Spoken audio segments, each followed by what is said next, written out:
एक चोर से आपको मुलाकात होगी तो वो आपको शरीफ नहीं समझेंगे। इस देश में जितने भी तुष्टिकरण की राजनीति करने वाले और बांटने वाले और एमएलए बेचने वाली जितनी पार्टियां हैं, आपके सामने मध्य प्रदेश का बहुत बड़ा मिसाल है, आपके सामने आपका राजस्थान का मिसाल है, आपके सामने महाराष्ट्र का मिसाल है। यहाँ पर एमएलए के खरीद फरोख्त कौन पार्टी कर रहा है? क्या असदुद्दीन की पार्टी की है? नहीं, ये आप भली भांति जानते हैं कि यही कांग्रेस राजद और जदयू के लोग बेचने और खरीदने का काम करते हैं। हमारे परशुराम चाचा तो पूरे अपने आप को ही बेच दिए। आप एमएलए की बात करते हैं, इन्होंने मुख्यमंत्री की सीट ही बेच दी भाजपा में।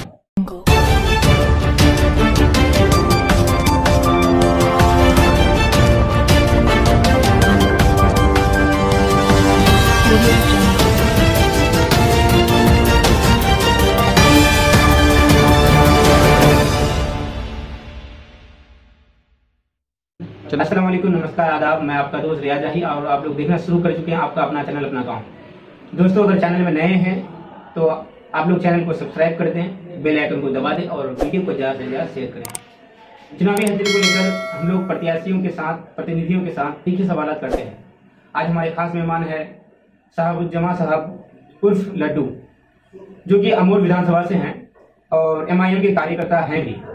और सूत्र के हवाले से हमें पता चला कि विधानसभा प्रत्याशी हैं। तो नमस्कार, आदाब, सत श्री अकाल सभी सब्सक्राइबर को और खासतौर से पत्रकार बंधुओं को मेरे तरफ से बहुत बहुत धन्यवाद कि आप कीमती समय निकाल करके हम जैसे छोटे मोटे ज़मीनी स्तर के नेता से मिलने का मौका निकाले, इसके लिए मैं शुक्रगुजार हूँ। मैं शहाबुज्जमा उर्फ लड्डू, मैं यही छोटा सा एक गाँव है बगल में, बरबट्टा पंचायत का रहने वाला हूँ। और मेरी राजनीतिक शुरुआत 2001 में हुई और 2001 से ही मैं सामाजिक छोटे छोटे कार्य में मैंने हिस्सा लिया। और यहाँ से लेके प्रखंड अमौर से लेके जिला पूर्णिया तक हमने राजनीति की बहुत सारी सीढ़ियाँ चढ़ा भी और उतरा भी। पहले मैं शुरुआती दौर में मैं कांग्रेस में हुआ करता था, फिर बाद में तारिक साहब के साथ 2013 में मैंने NCP ज्वाइन किया और NCP में मैं कार्यकारिणी का मेंबर भी था, महासचिव भी था, प्रदेश महासचिव था। और फिर जिला अध्यक्ष होकर के हमने 2020 में उनको त्याग पत्र दे करके मैं MIM में ज्वाइन किया हूँ। और MIM में ज्वाइन करने का मूल मकसद मेरा ये था कि पूरे देश भारत में अभी जो सबसे बड़ी समस्या आ गई है पिछले 2014 से, कि संविधान पर बहुत बड़ा हमला हो रहा है बार बार। और उस हमले को मैं देख करके बहुत ही दुखी था, बहुत परेशान था कि ये देश बहुत सारे लोगों की बहुत सारे वीर बलिदान दिया और बहुत सारे वीर सपूतों ने अपनी कर्म भूमि जन्मभूमि को त्यागा इस देश की तरक्की के लिए, इस देश की उज्जवल भविष्य के लिए।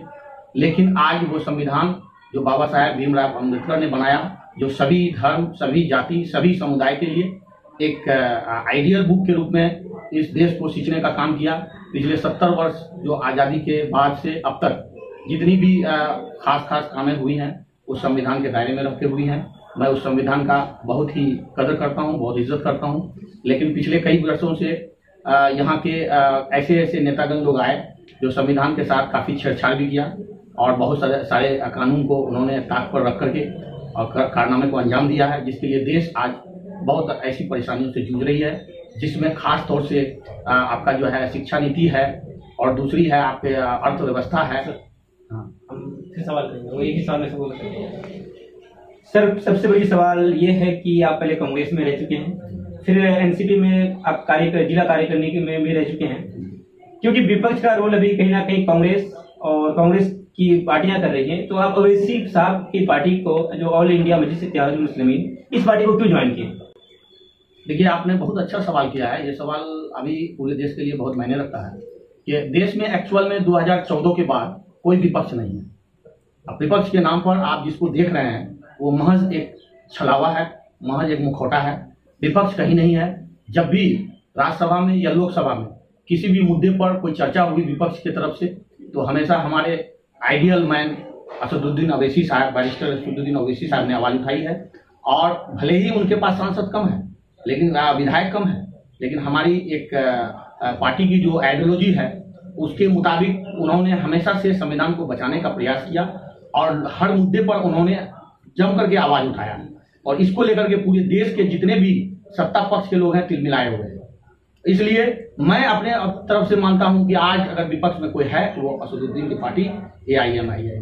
अवैसी की पार्टी ऑल इंडिया मजलिस इत्तेहादुल मुस्लिमीन को विपक्ष के रोल में दिखा रहे हैं, लेकिन अभी जो विपक्ष में है, जैसे वो चाहे वो कांग्रेस हो, RJD हो या और अदरवाइज जितने पार्टियां हैं, सभी पार्टी के लोग कहने के MIM को बी टीम का नाम दिया है, क्योंकि MIM के आने से RJD और कांग्रेस को हर जगह से नुकसान उठाना पड़ता है। तो ऐसे में आप इस बात का क्या, इस टिप्पणी का क्या जवाब देंगे आप?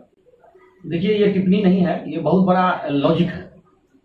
आप अगर रात में निकलेंगे और एक चोर से आपको मुलाकात होगी तो वो आपको शरीफ नहीं समझेगा, वो चोर ही समझेगा। इस देश में जितने भी तुष्टीकरण की राजनीति करने वाले और बांटने वाले और MLA बेचने वाली जितनी पार्टियां हैं, आपके सामने मध्य प्रदेश का बहुत बड़ा मिसाल है, आपके सामने आपका राजस्थान का मिसाल है, आपके सामने महाराष्ट्र का मिसाल है। यहाँ पर MLA के खरीद फरोख्त कौन पार्टी कर रहा है? क्या असदुद्दीन की पार्टी की है? नहीं।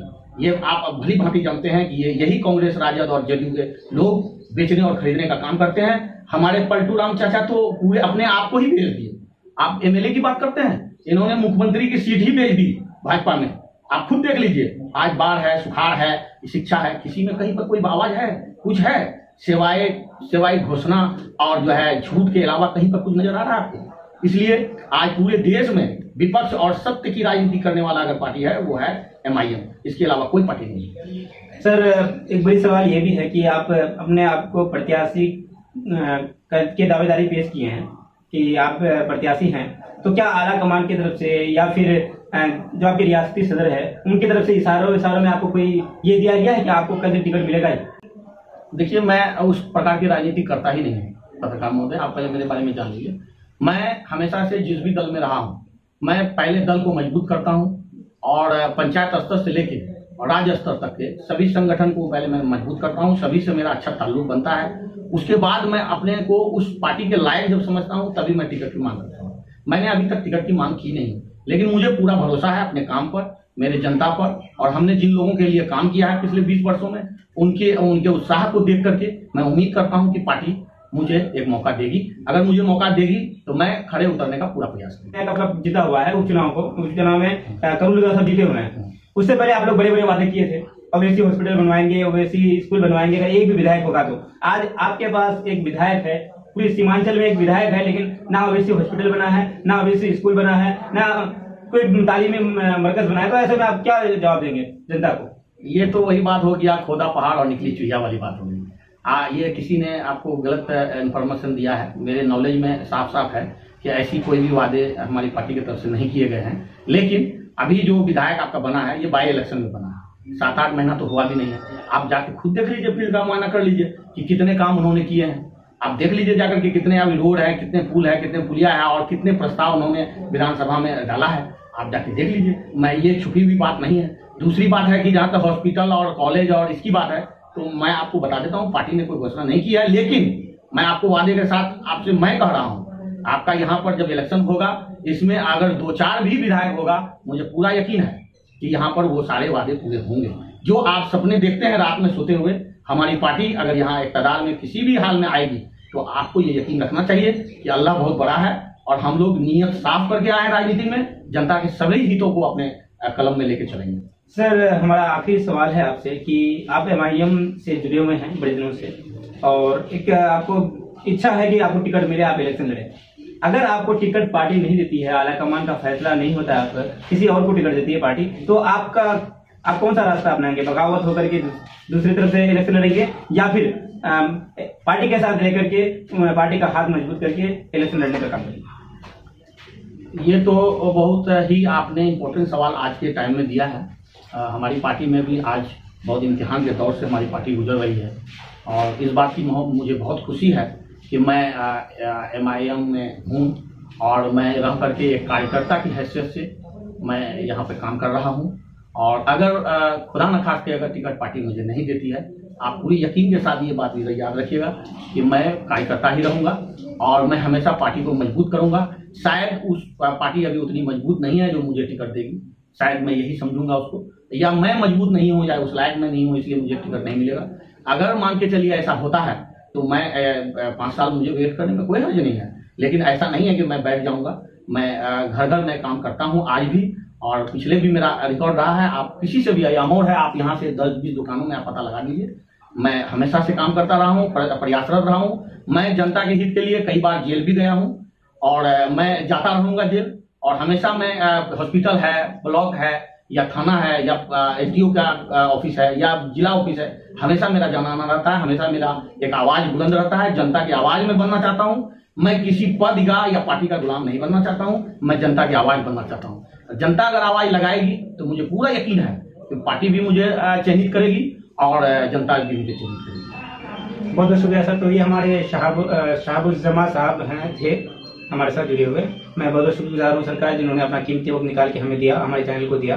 बाकी दोस्तों, आप लोगों से फिर मैं कहना चाहूँगा कि अगर चैनल को सब्सक्राइब नहीं किया तो सब्सक्राइब करें, बेल आइकन को दबा करके वीडियो को जैसे शेयर करें। साथ ही आशिक लाइक के साथ मैं आपका दोस्त रियाज राही। खुदा हाफिज़। अस्सलाम वालेकुम। नमस्कार।